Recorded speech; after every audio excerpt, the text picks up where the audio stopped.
communities truly reflected a typical Indian village.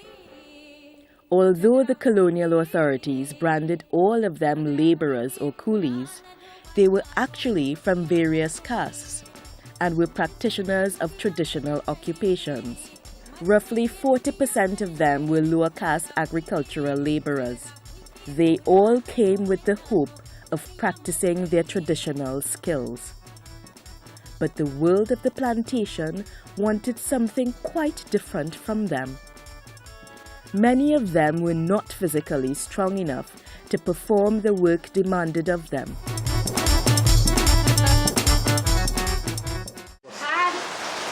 Was hard. You have to walk from 6 in the morning to 5, 6, 7 in the night. They walk in. When they tell them to go to work, they have to run. If they tell them not to work, they cannot walk. And then the overseer want to beat them. Like if they make a little mistake, beat them, cuss them, drive them, treat them like dog, real dog. People who come from India catch trouble in Trinidad, you know. The indentured labor contract bound the Indian male for 5 years and the Indian female for 3 years of continuous service. On the plantations, the division of labor was along racial lines. The whites occupied the supervisory positions. Sometimes, some of the lower positions were given to colored people. Africans held clerical positions. My father worked just the same kind of work while I was in cutting cane. But me understand, they had a Negro when they had mule in the estate, the Negro just pull the phone to carry it to the factory. And when they don't want to pull them, I beat them along with it, you see. But when them resist and then don't want to, they're able to do it, then the white people then bring mules. And they had oxen too, help pull this on them and carry them and bring it from the factory. The most labor-intensive jobs were reserved for the Indian indentured laborers. The Indian, who occupied the very lowest positions, had to perform the jobs that were previously performed by African slaves. The indentured system placed power in the hands of the employers. Most of them were former slave owners or descendants of slave owners who were accustomed to the oppressive ways of slavery. Wherever Indian laborers were rebellious, the planters appointed the most notorious persons of non-Indian origin to maintain control. The labor laws allowed the planters to impose fines and imprisonment if a laborer failed to complete 5 tasks per week or if he refused to work. Any worker who was absent for 7 consecutive days was considered a deserter, an offense punishable by a fine of $24 or the equivalent of 6 months' pay and or a month's imprisonment. Being physically weaker than Creoles, the majority of Indians could not complete the weekly task or earn the minimum $1.20 a week and were liable for punishment. The vagrancy law, which controlled the movements of indentured workers, was equally coercive. Police could arrest Indians if they were found 2 miles away from the plantations without a pass signed by the manager. The pass system was used effectively to prevent the movement of laborers and suppress their right to complain to the protector of immigrants, their only source of redress. The situation was so arranged that an Indian worker could only be found either on an estate or in hospital or jail. The total control on every aspect of the life of the Indian indentured workers gave the plantation owners the power to keep wages low, even as the price of sugar increased. Planters could use the Indian workers for anything at any time, and the flow of the contract laborers from India continued for 80 years and made the planters as rich and powerful as slave owners. On the plantations, the Indian laborers lived in the barracks or lodges once occupied by the African slaves. These infamous nigger yards or bound yards were known for their unhygienic surroundings. There were no basic sanitation facilities, and the planters never bothered to alter the lodges after the slaves left the plantations. After the 1850s, our forefathers started coming in 1845, so they wouldn't have had preparation for them for about 10 years in the first stages. And these were the original. So this family here, your grandson here, he's about 6th generation East Indian.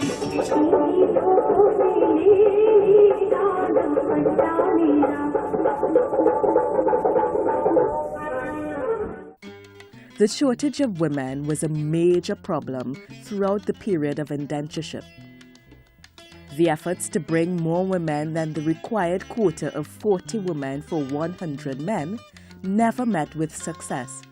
The problem became worse when some of the European overseers and African drivers, who were both physically and economically stronger than Indian men, tried to live with Indian women.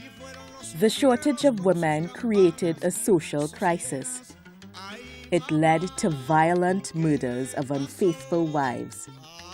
Indian men were known to commit brutal and barbaric crimes against women in fits of jealous rage. The colonial government's action in this matter was counterproductive. Transferring husbands or imprisoning them, flogging the men, shaving the heads of women were the punitive measures colonial administration used to try to contain the situation. In time, polyandry, where one woman had several husbands, became an acceptable practice on the plantation among Indians.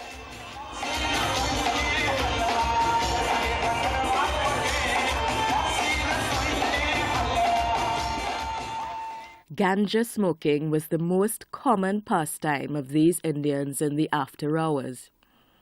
But soon... Right, okay. Another drink, right? That's nothing. We can take another drink. Cheers.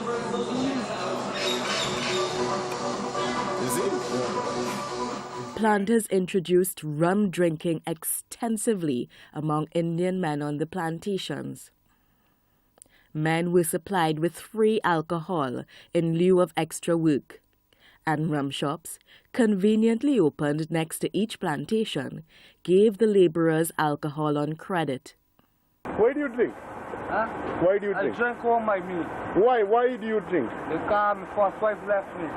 So first wife left you? That's the reason? It's first wife. So that's the reason? Second, you got a second wife? Still you drink? So what happened to the first wife? Huh? What my happened? first wife's name Monica. The second next man. Then I take an next one, but I'm at the mail there. She take a walk, man.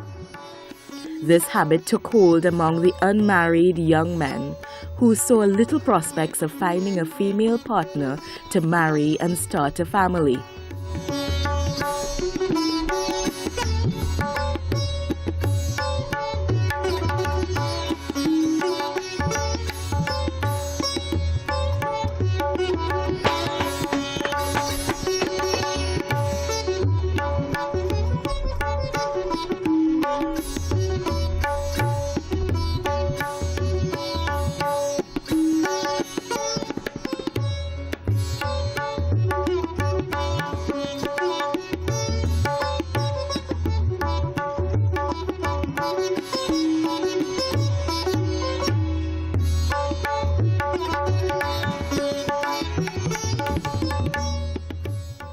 The coastal landscape was a haven for mosquitoes that carried malaria. The drainage system, created to drain the swampy, impenetrable clay, was often neglected. It became a reservoir of stagnant water and a ready home for dreaded Anopheles mosquitoes. Indians in the villages and on the sugar estates were the main victims of malaria because of the poor sanitary conditions in which they lived. Hundreds died of malarial fever. Me, one of my ancestors, them dead. And we had to take tattoo on them. After a period of time, right? They had a contract for after 5 years, them go and they'll get to live in China. Did they go back to India? Some of them went back, but some of them committed suicide. Why did they commit suicide? They couldn't handle the work. After 5 years of service, indentured laborers received a certificate of exemption from labor and were allowed to work anywhere in the colony. Bhagwan, Bhagwan, Bhagwan Om. Brave vichar korko sansar santi ki Ram. Those who were re-indentured received a bounty of $50, and after 10 years of residence, those who wished to return to India were entitled to a free return passage. Ram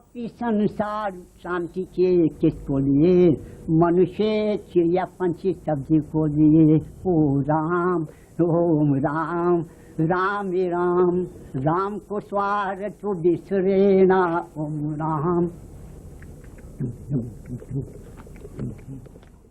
Owing to the harsh working conditions, a large majority of them opted to return to India after the completion of their term. Within 25 years after the reopening of the indentured migration, nearly 1/4 of all migrants who came to the Caribbean opted to go back. To avoid this huge liability, the planters encouraged Indians to settle permanently. After several aborted experiments, in lieu of their return passage, Indians were given land grants. My great parents come from there. I know me aji, me nani, me know me daddy ke nani al. So we're for India close to attack English.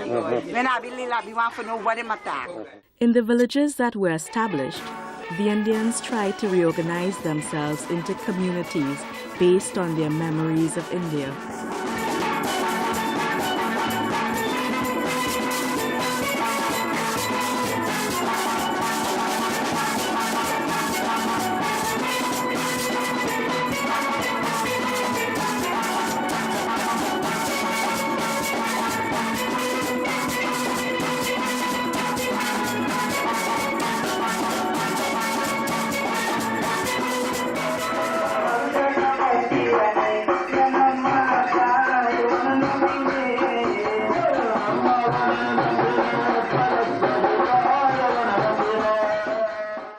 The indentureship system, from the recruitment depots, seasoning at embarkation ports, the voyage over Kalapani, the semi-communal life in plantation barracks, all worked against the retention of the caste system.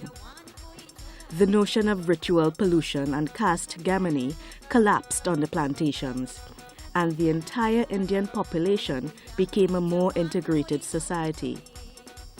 A more cohesive relationship, closer than even blood relations, developed among the jahajis and jahajins, to ship brothers and sisters. The paucity of women also accelerated the erosion of lingering notions of caste superiority. Intercaste and interreligious marriage were quite common. During the indentureship period, the Brahmins or Hindu priests and Maulavis or Muslim priests from India were considered a potential threat to the stability of the colony, and there were conscious efforts to keep them away. The planters feared that these educated classes might help the laborers to organize themselves on the plantation into dissident groups. The Hindu and Muslim religions were also considered as pagan and barbaric. The planters and colonial administration introduced Christian missionaries in the hope that they would help civilize the Indians. Those Brahmin priests who did manage to come to the West Indies had to confront the aggressive preaching of Christian missionaries. They visited Indian villages and estates to perform wedding ceremonies and other religious functions. The direct, intimate contact that developed between pundits and their humble laborers brought a new dimension to Hinduism in the Caribbean.